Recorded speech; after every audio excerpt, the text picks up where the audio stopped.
wrist-based heart rate or chest strap heart rate. Believe it or not, there's a chest strap under there. It's actually my first time trying a chest strap. I bought a COOSPO H9Z off Amazon. Had some pretty good reviews. So I'm going to give that a try and see how they compare. So today's ride, I'm looking around a Zone 2 ride, and if you follow me, you'll see I just did my first Zone 2 ride, posted that, so there'll be a link to that at the end.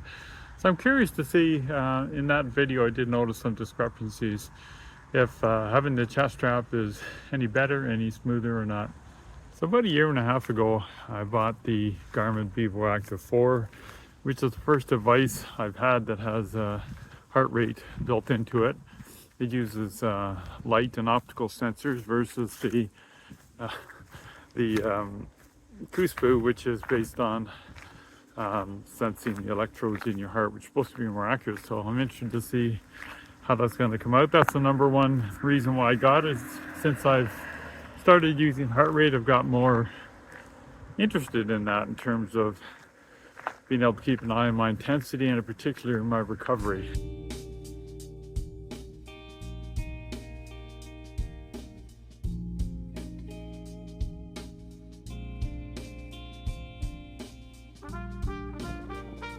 In addition to accuracy, I'm also interested to see functionally how well I like them.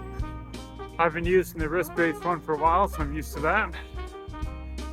How will I find the chest strap? They're quite interested in me riding by. So here's the first test I did using the Garmin wrist-based heart rate and the COOSPO chest strap. It's on a 50-kilometer bike ride in a Zone 2 ride using the heart rate. So the red is the Garmin Vivoactive and the blue is the chest strap. So generally there's the blue. You'll see they follow the same path all the way through. They're generally pretty good. What I did find was in sections like this is that the wrist-based heart rate took a while to level out. So for example, after an effort or ramping up an effort compared to what the heart rate did. So this here shows the average heart rates were very close. The max heart rate was the same.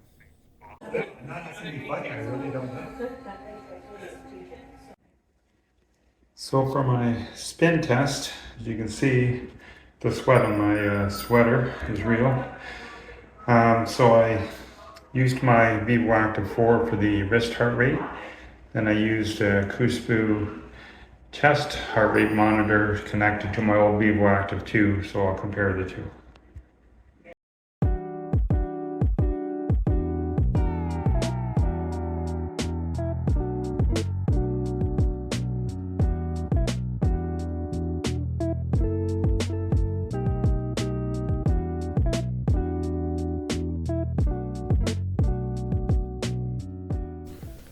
So here's the third and final test I did between the two different heart rate monitors.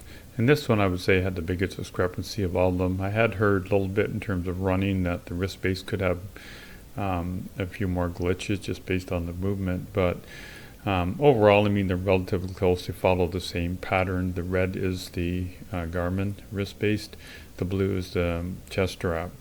So what I found generally with this, even looking at my watches while I was doing this, and I used the same method I did for spin in terms of connecting.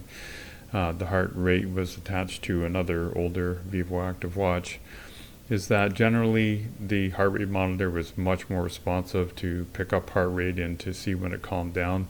There were generally lags here with the heart rate. So if you really want to be super precise and specific, I think you'll find that the heart rate monitor is a little bit better when it's on your chest. So there you go. There's a comparison of the wrist-based versus the chest strap heart rate monitoring with my Garmin Vivoactive 4 and the COOSPO heart rate monitor over 3 different activities, as you saw. Having looked at all the data, really, I think what you'll find mostly with the heart strap is it's a bit quicker to respond. So for example, sometimes I'll look down at my watch and then look at the chest strap data.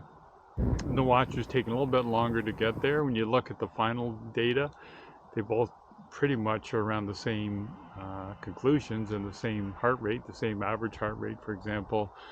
But if you're interested in really having more accurate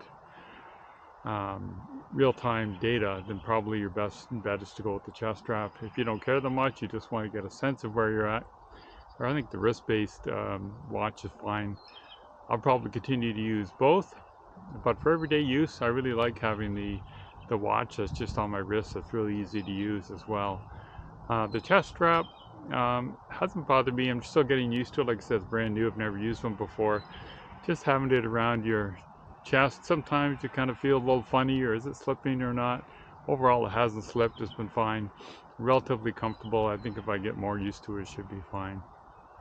As far as cycling goes, I didn't notice a big discrepancy between the two. Like I said, you notice a bit more in-time, real-time data with the chest strap, so if that's important, or if you're a competitive athlete or a competitive runner, I think having a chest strap is probably a really good idea to get a better sense.